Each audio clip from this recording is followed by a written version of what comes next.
دوستان عزیزم سلام.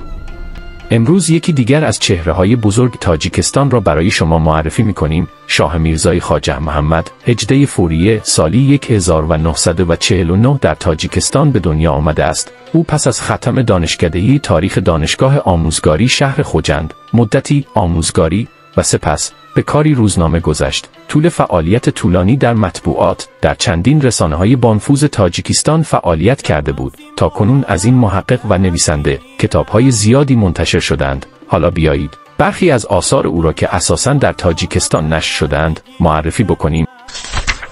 سورمه دل، قصیده جوانمردی، اختر ظلمتسوز، گلشن دلها، گهواره زرین، باغ سبز پدر، صالحه دوران پاکدل.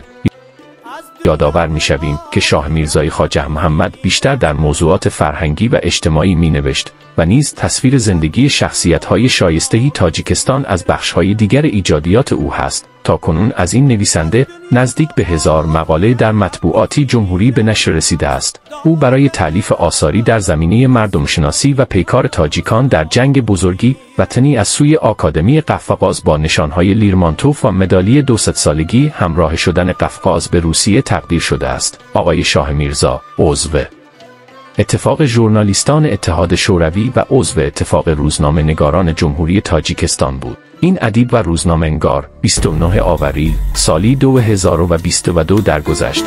از این نویسنده سرشناس چندین اثر ناتمام باقی مانده است. یاد و نامش جاویدانه باد. تا دیدار بعدی، خدا نگهدار.